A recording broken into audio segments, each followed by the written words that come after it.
Assalamualaikum warahmatullahi wabarakatuh. Alhamdulillah. Alhamdulillahilladzi faddalana bil ilmi wat tuqa linakuna khairil khalqi wal wara. Asyhadu an la ilaha illallah wahdahu la syarikalah wa asyhadu anna Muhammadan abduhu wa rasuluh. Allahumma salli wa sallim wa barik ala sayyidina wa maulana Muhammad wa ala alihi wa ashabihi ila yaumil qiyamah. Amma ba'du.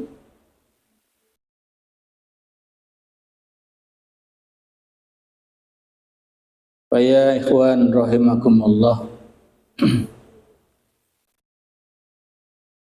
Pertama-tama marilah kita panjatkan puji syukur kehadirat Allah Subhanahu wa taala yang mana pada malam hari ini kita masih diberikan kesehatan, diberikan kesempatan hadir di majelis ini dalam rangka thalabul ilm. Mudah-mudahan langkah kita, hadir kita di majelis ini dicatat oleh Allah Subhanahu wa taala sebagai amalan sholihan fid din wad dunya wal akhirah. Sebelum kita mulai, kita tawasul dengan suratul Fatihah terlebih dahulu. A'udzu billahi minasyaitonir rajim. Bismillahirrahmanirrahim. Ila hadratin Nabil Mustafa Muhammadin sallallahu alaihi wasallam wa ala alihi azwaji wa dzurriyyatihi wa ahli baiti ajmain. Syaulillahi lahum al-Fatihah.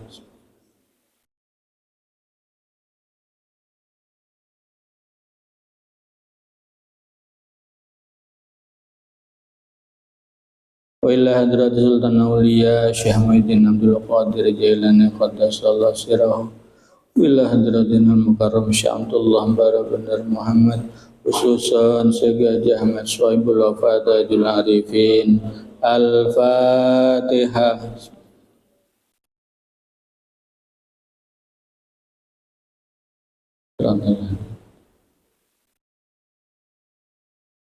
Wa ila muallifi hadzal kitab Syekh Abu Hamid Muhammad bin Muhammad Al-Ghazali, nafa'anallah bi'ulumihi. Al-Fatihah.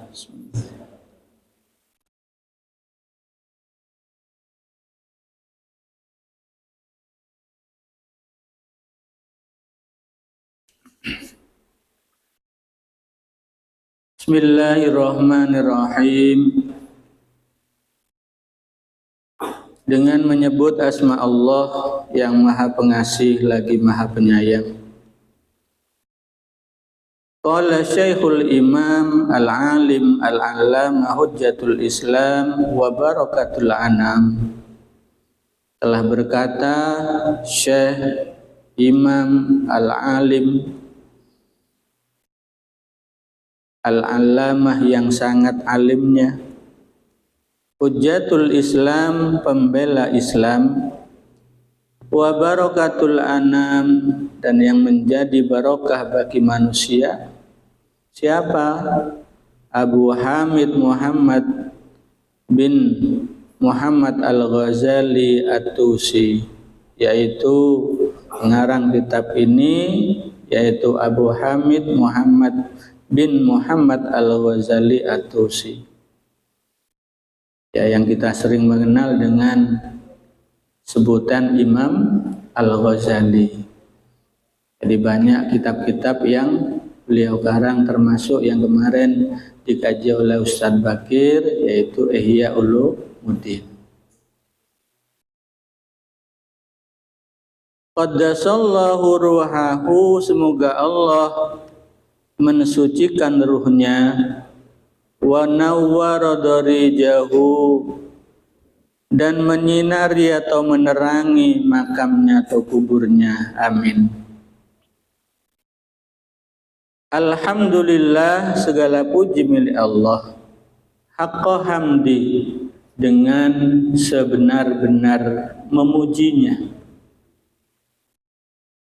Memuji merupakan salah satu bentuk yang sudah menjadi kewajiban seorang muslim ketika mendapatkan suatu nikmat.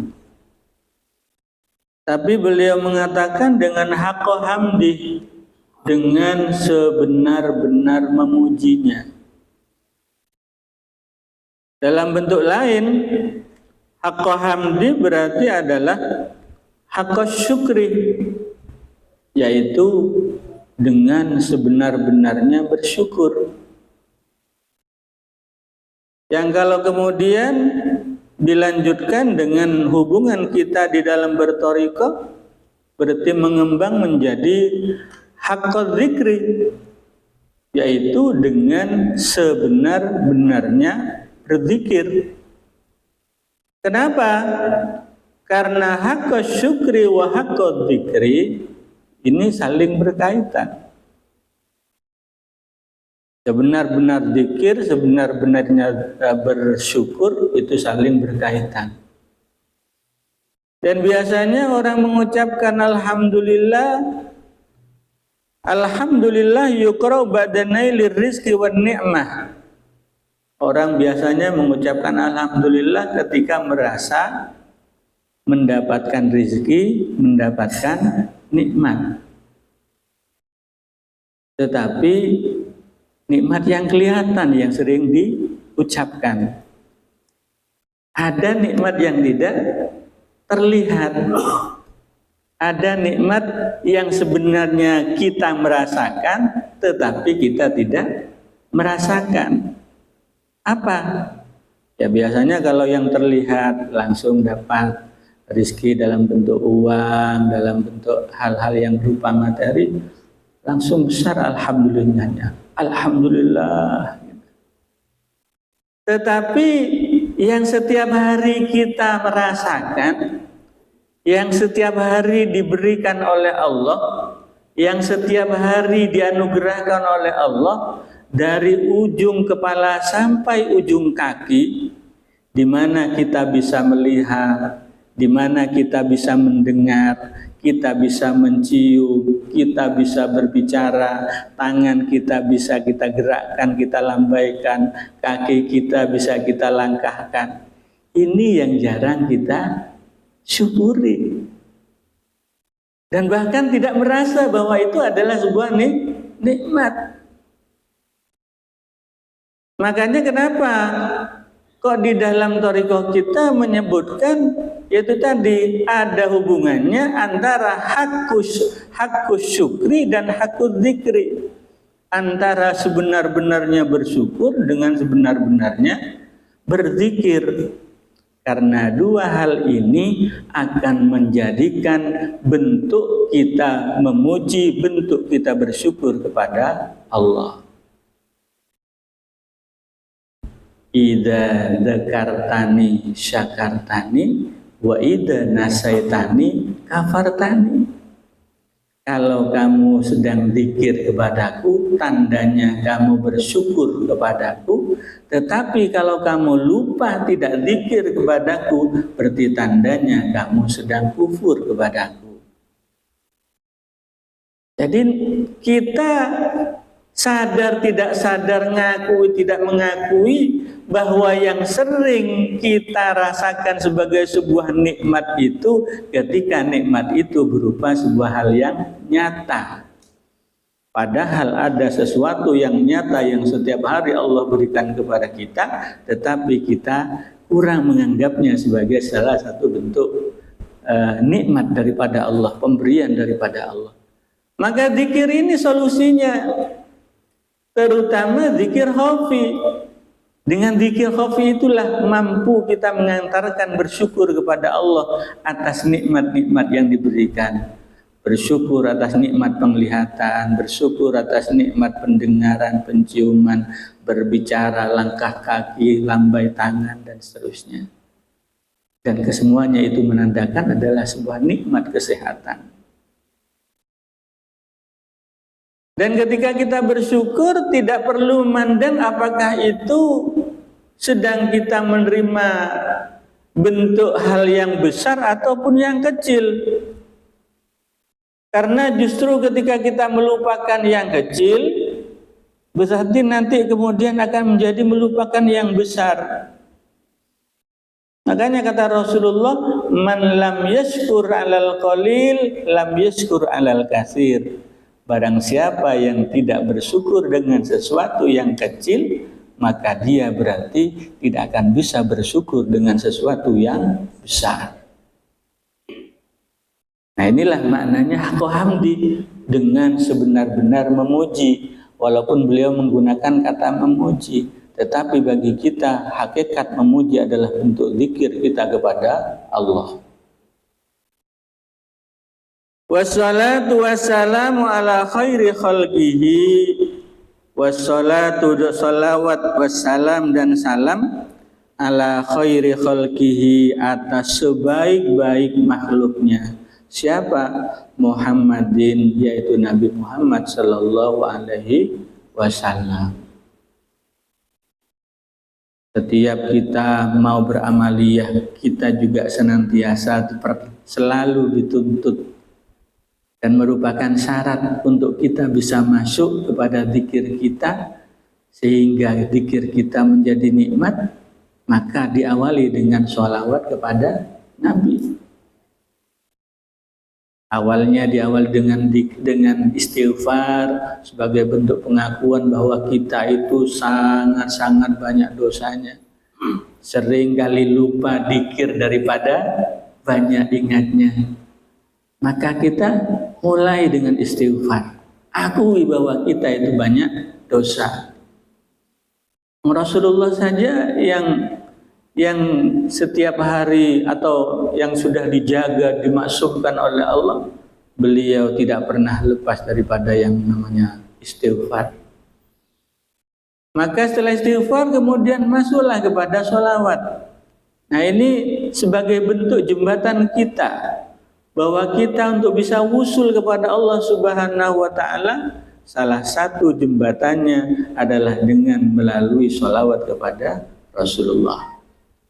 Maka sebagaimana beliau juga di sini berselawat kepada Rasulullah, karena beliau menginginkan sebagai jembatan bahwa apa yang beliau sampaikan di dalam buku ini nanti menjadi sesuatu ilmu yang bermanfaat. Wa ala alihi, dan atas keluarganya, wa sahbihi, dan para sahabatnya, mim ba'dihi, sesudahnya. Amma ba'du, fa'lam, ketahuilah, ayyuhal harisul muqbil alaktibasil ilmi al-mudhiru min nafsi sidqar rugbah wa fartot ta'atus ilaihi. Beliau mengawali menyapa kita, menyapa orang-orang yang cinta akan ilmu, dengan sebutan yang pertama al-haris, orang yang selalu semangat nuntut ilmu. Saya yakin panjenengan datang ke sini ini bukan karena apa-apa, tapi karena memang cinta akan ilmu, semangat dalam menuntut ilmu. Kemudian yang kedua disebut dengan al-muqbil, yaitu orang yang selalu berusaha untuk konsentrasi di dalam menuntut ilmu. Artinya ketika disampaikan suatu ilmu, maka hendaklah berkonsentrasi, tidak toleh-toleh, apalagi sambil ngobrol.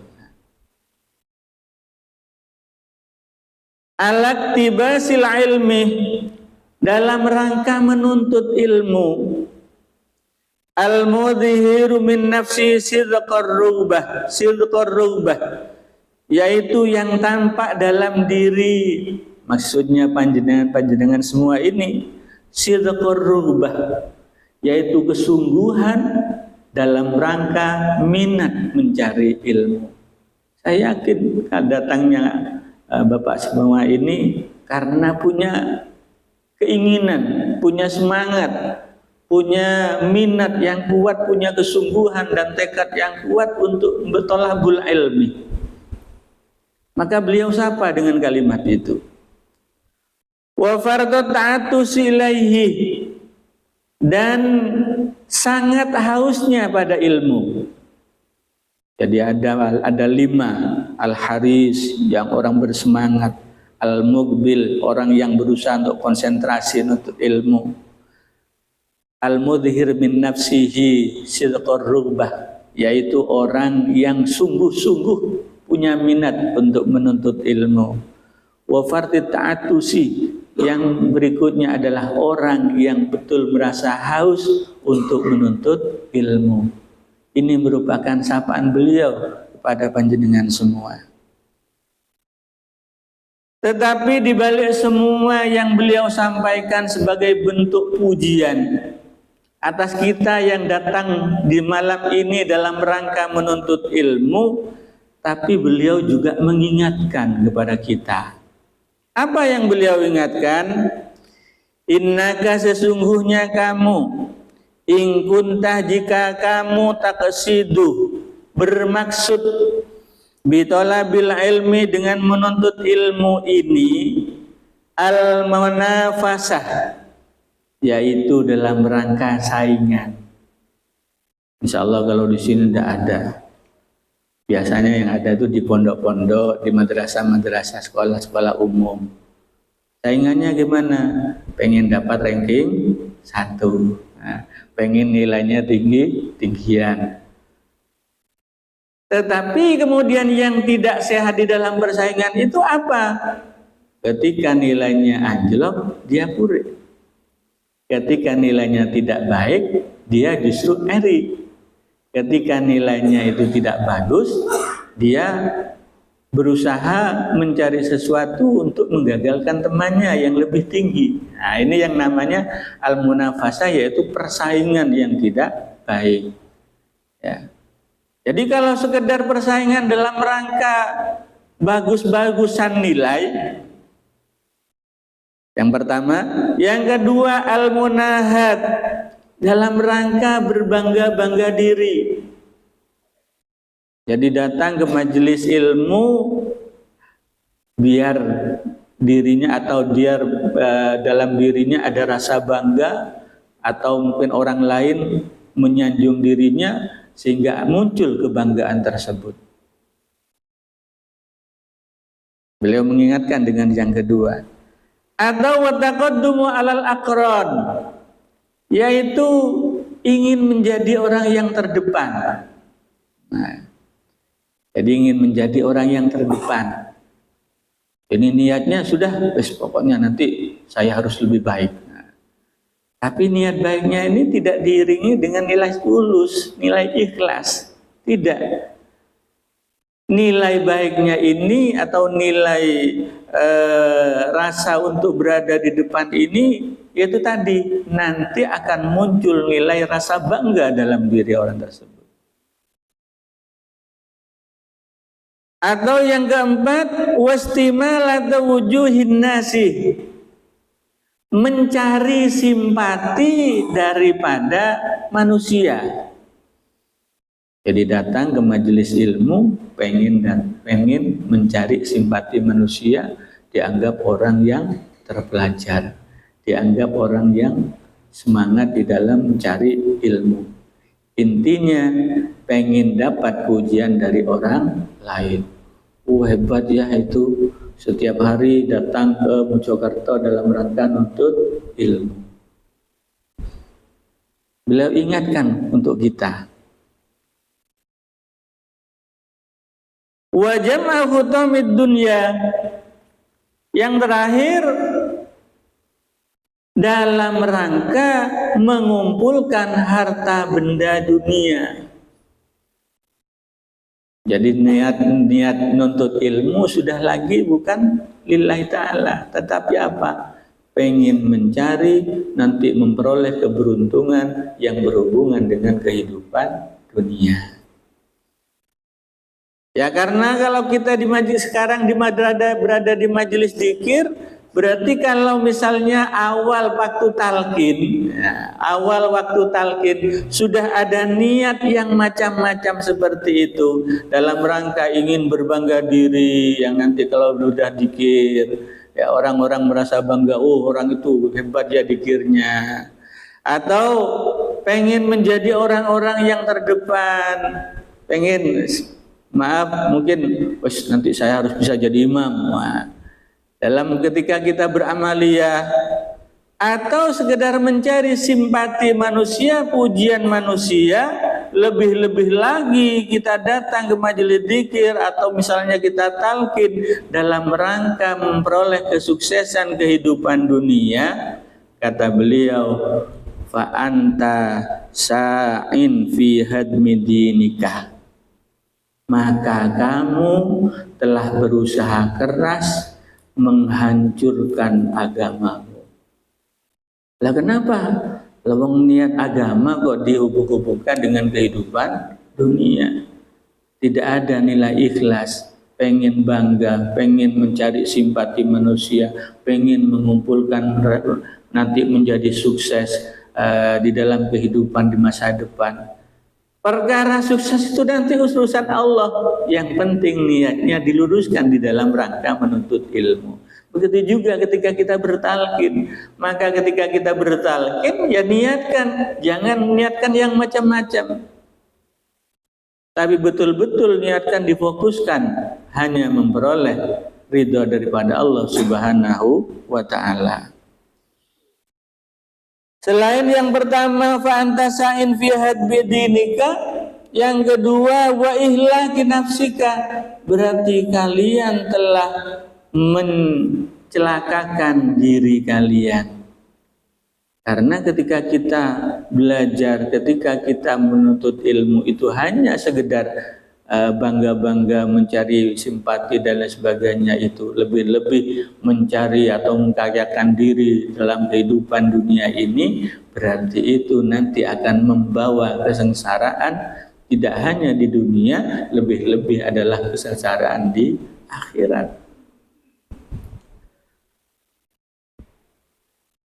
Wa bai'i akhiratika bidunyaka, itu sama halnya dengan kita menjual akhirat kita untuk dengan kehidupan dunia. Padahal apa? Ketika kita menuntut ilmu itu harus betul-betul dalam rangka lillahi ta'ala, yang tujuannya semuanya adalah untuk perjalanan akhirat. Karena puncak daripada kehidupan kita adalah akhirat. Maka ketika kita punya niat yang macam-macam, berarti kita telah menjual nilai-nilai akhirat kita dengan nilai-nilai keduniaan. Kalau kemudian seperti itu, apa yang terjadi? Fasafqatuka khasiratun, maka transaksimu yang seperti itu nanti akan merugi. Jelas rugi. Bisa, kalaupun misalnya tidak rugi di dunia, pasti nanti akan merasa rugi di akhirat. Wa tijaratuka ba'iratun, dan perdaganganmu, karena dianggap itu memperjualbelikan. Wa tijaratika ba'iratun, dan perniagaanmu, perdaganganmu bangkrut. Bangkrut dari apa? Sia-sia, tidak ada nilai kebaikan apapun yang seharusnya menjadikan kita orang baik, tapi justru menjadikan kita orang yang tidak baik. Wa mu'allimuka mu'inun laka ala isyanika, ketika sudah terbersih semua bentuk niat-niat yang tidak baik itu, maka mu'allimuka, gurumu, mu'inun, itu berarti membantu, menjadi termasuk orang yang membantu ala isyanika, atas kemaksiatan nikmat atau kemaksiatan niat-niat tadi. Makanya ketika pengarsa Abah menyampaikan dalam maklumatnya, ketika ada ikhwan berusaha menambah, ketika ada ikhwan yang mungkin menyalahgunakan apa yang telah disampaikan dari nilai-nilai talqin dzikir, pengarsa Abah menyampaikan, Abah tidak bertanggung jawab. Kenapa? Karena ketika terjadi seperti itu, berarti nantinya Abah ikut membantu. Makanya Abah sudah menyampaikan, Abah tidak bertanggung jawab. Maka begitu pula dengan apa yang disampaikan oleh beliau Imam Ghazali ini, orang yang mengajarkan ilmu kepada orang tersebut berarti telah ikut serta di dalam kemaksiatan niat orang dalam berurut ilmu tadi.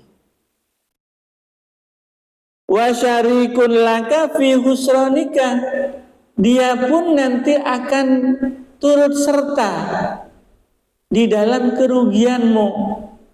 Kerugian kapan? Tentunya kerugian saat nanti di akhirat.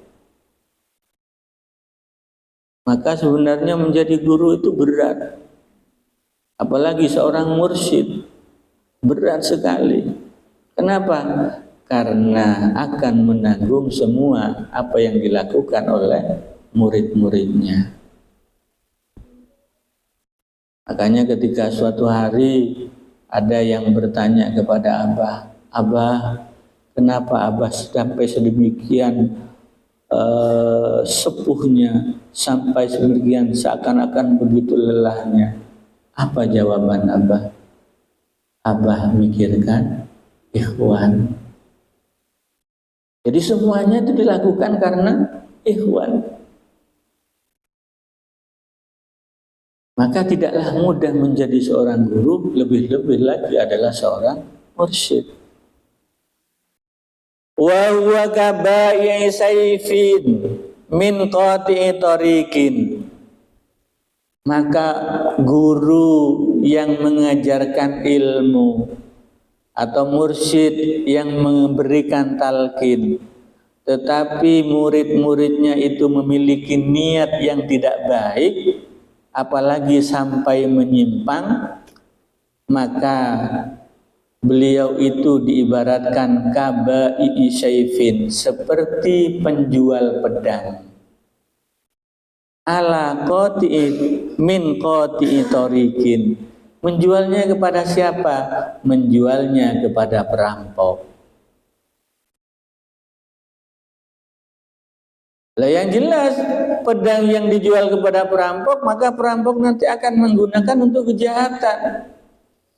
Begitu pula ketika kita mengajarkan ilmu yang kita ajarkan, kemudian orang-orang yang kita ajarkan itu tidak memiliki niat yang baik di dalam menuntut ilmu, begitu juga di dalam mengambil talqinul dzikir, maka ibaratnya seperti itu, menjual pedang kepada perampok akan digunakan untuk kejahatan. Kama qala sallallahu alaihi wasallam, sebagaimana yang disampaikan oleh Rasulullah, man a'ana ala maksiatin, barang siapa membantu atas sebuah kemaksiatan, walau bisatri kalimatin, walaupun dengan setengah kalimat, sebait kalimat, sebaris kalimat, kana syarikan lahu fiha, maka orang itu telah menyertainya di dalam kemaksiatan itu.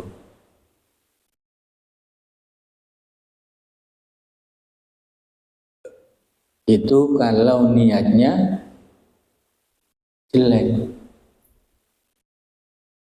Ya. Jadi kalau niat kita menuntut ilmu itu jelek, niat talqin kita jelek. Artinya tidak semata-mata karena Allah. Makanya kenapa pangarsa Abah atau amaliyah kita ini selalu diawali dengan munajat, Ilahi anta maksudi. Itu sebenarnya bentuk pengingat kepada kita. ketika ada nilai, ketika kita mau dzikir, pas mungkin usaha kita bangkrut, pas kita sedang sakit, pas sedang kita susah dan lain sebagainya, biasanya dorongannya sangat kuat. Ya, dorongannya sangat kuat.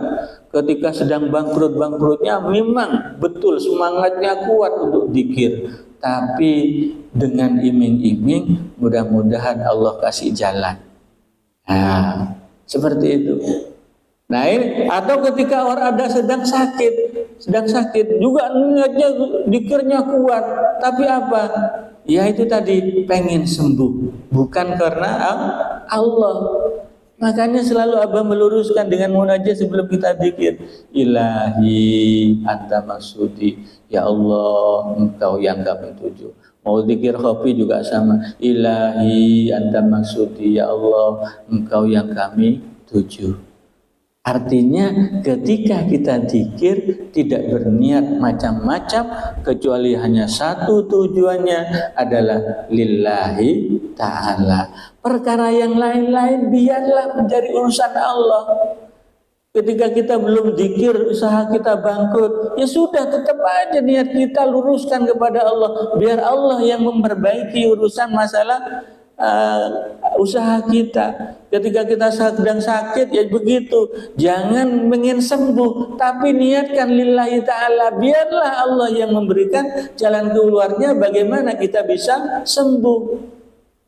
Segala bentuk permasalahan-permasalahan kehidupan dunia jangan dihubung-hubungkan dengan ketika kita niat dzikir. Ilahi anta maksudi, semuanya ditujukan kepada Allah. Biarlah Allah yang mengatur semuanya. Wa may yattaqillah yaj'al lahu makhrajan.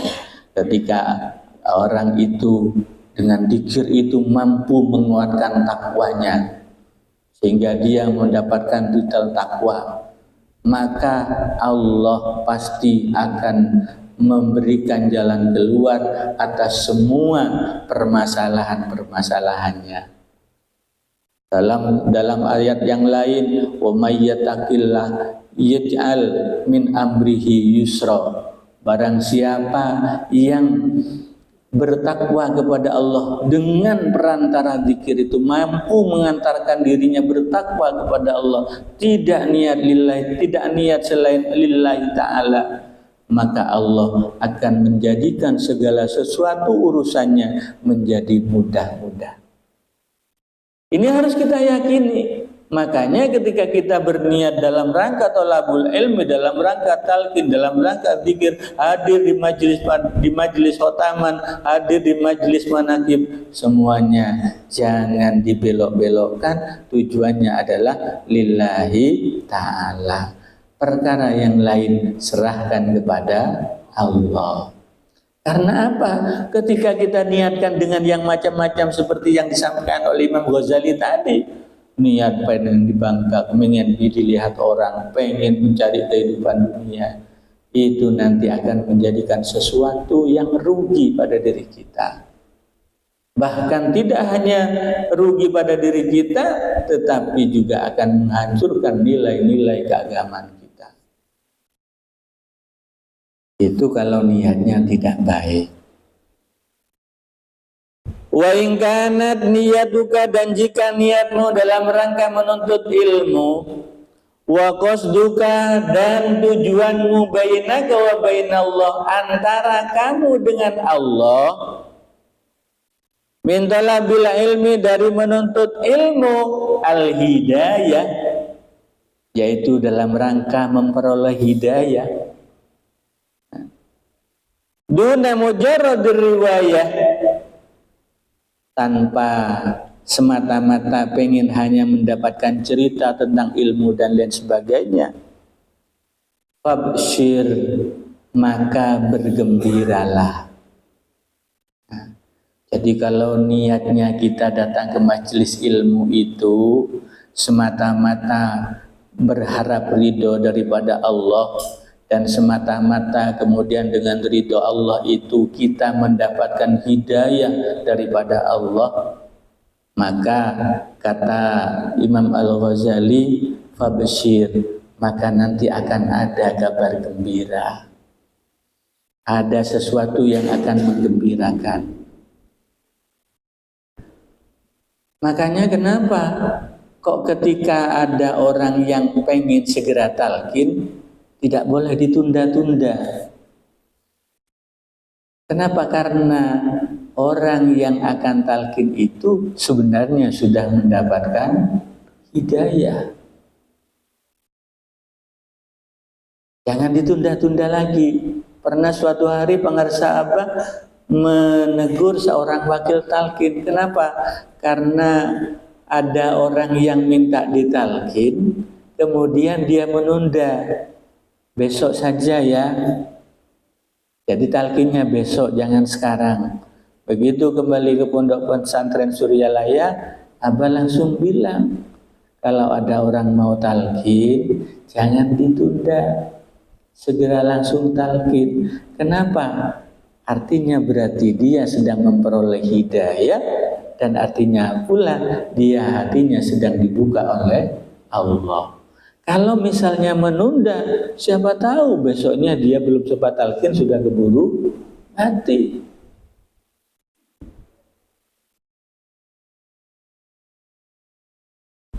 Nah, begitu juga bagi orang yang menuntut ilmu. Jadi nilai yang diharapkan dia dapat hidayah dengan perantara ridha yang diberikan oleh Allah. Fabsyir, maka bergembiralah. Fa innal malaikah, sesungguhnya malaikat tabsutu laka adjanihataha. Malaikat itu ketika kamu sedang berjalan menuntut ilmu sedang mengepakkan sayapnya, melebarkan sayapnya, melapangkan sayapnya. Apa yang dilakukan dengan mengepakkan sayapnya itu? Idza masyaita, menjadi penaung ketika kita sedang berjalan. Bapak, kalau malam hari gimana? Ya ini sebenarnya merupakan sebuah kiasan saja. Artinya ketika ada orang yang sedang belajar menuntut ilmu, maka dia senantiasa dalam perlindungan Allah melalui para malaikat-malaikatnya Allah. Makanya dalam sebuah hadis Rasulullah menyampaikan, man kharaja fi talabil ilmi fahuwa fi sabilillahi hatta yarji. Barang siapa yang keluar dari rumah niat tolabul ilmi, mencari ilmu, satu tujuannya lillahi ta'ala, fahuwa fi sabilillah, maka dia berada di jalan Allah hatta yarji, sampai orang itu pulang. Seperti tadi bapak-bapak ketika dan ibu-ibu datang atau berangkat keluar dari rumah yang niatnya tolabul ilmi malam ini, itu berarti antum semua, bapak ibu semua ini secara tidak langsung berada di jalan Allah fisabilillah, seperti orang yang berjuang, seperti orang yang berperang.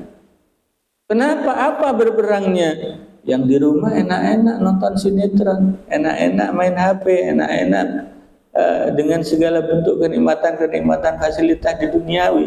Tapi kita duduk di majelis ini dalam rangka nuntut ilmu, maka fahuwa fi sabilillahi hatta yarji, Allah akan melindungi sampai dia pulang. Yang kedua, man salaka tariqan yaltamisu bihi ilman sahalallahu lahu tariqan ilal jannah. Barang siapa yang berjalan melalui suatu jalan dalam rangka menuntut ilmu, maka Allah akan permudah jalan dia menuju surganya Allah. Kenapa? Karena majelis dzikir, majelis ilmu itu merupakan taman daripada taman-taman surga. Jadi malaikat bagi orang-orang yang berjalan menuntut ilmu mengepakkan sayapnya, membentangkan sayapnya, menaungi orang itu.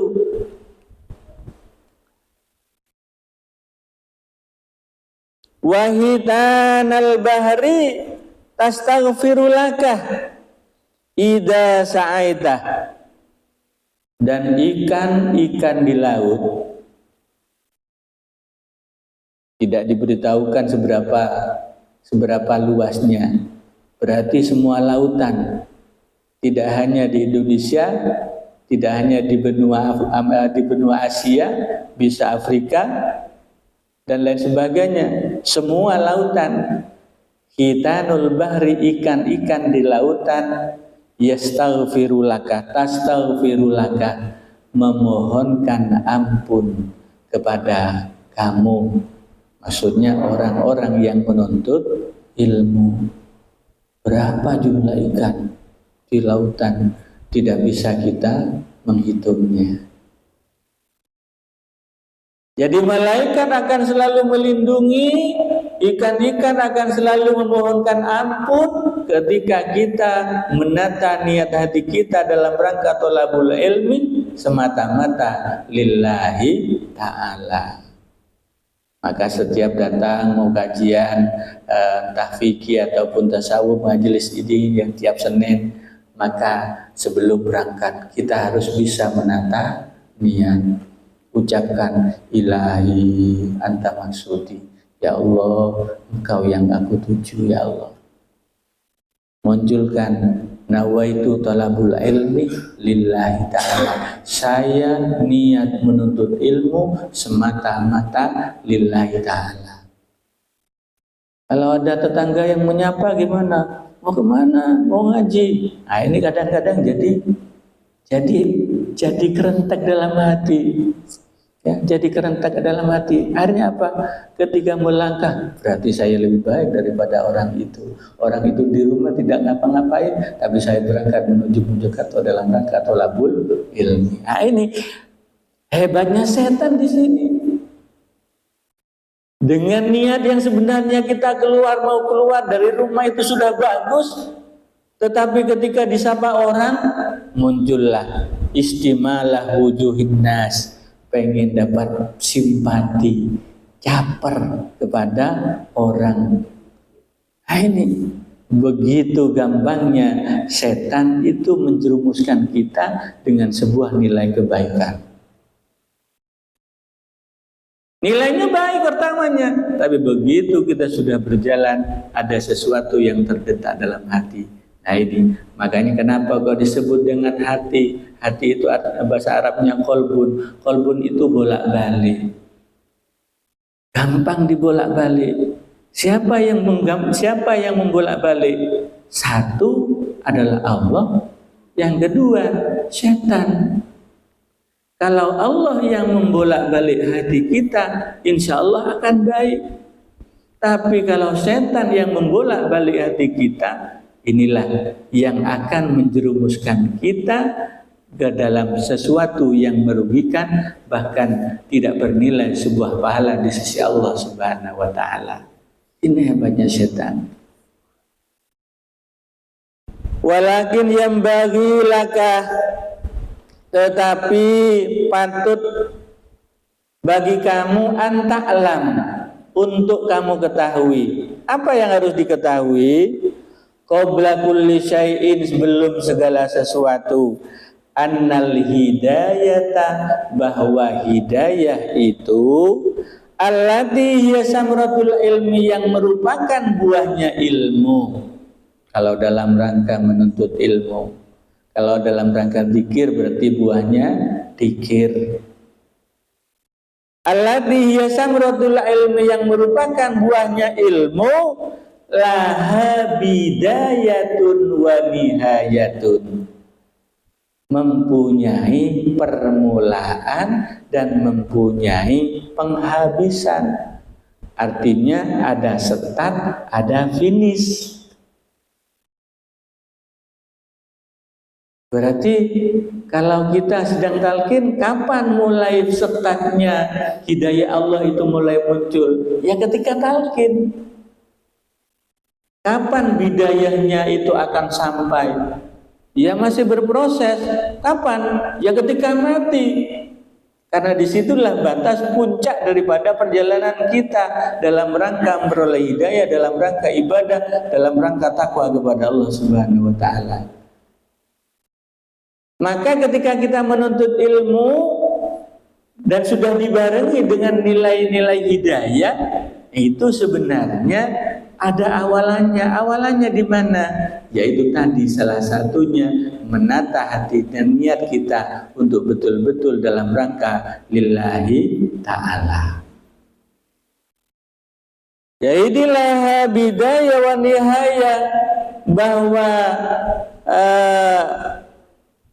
untuk mencapai hidayah itu ada permulaan, ada penghabisan, ada start, ada finishnya.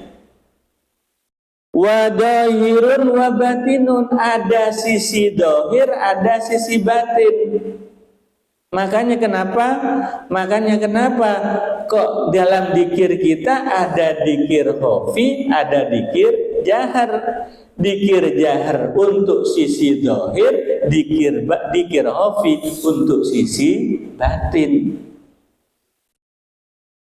Wala wusula ila nihayatiha, dan tidak akan sampai kepada puncaknya. Apa puncaknya? Kalau dalam dzikir wusul ilallah. Kalau puncak dalam berbuat ilmu apa? Ya ibadah taat kepada Allah. Dapat hidayahnya Allah. Illa ba'da ihkami, kecuali setelah mengukuhkan permulaannya. Maka niat ditata dulu. Dalam dzikir ya begitu, niat ditata dulu. Ini waktunya sudah cukup malam, ya.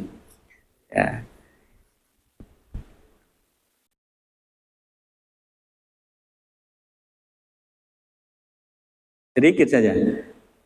Wala usura ala batiniha, dan tidak akan bisa mengetahui sisi batinnya illa ba'dal wukuf ala zahiriha, kecuali setelah kita mengetahui juga sisi zahirnya. Makanya antara dzikir dahar dan dzikir khafi tidak bisa dipisahkan.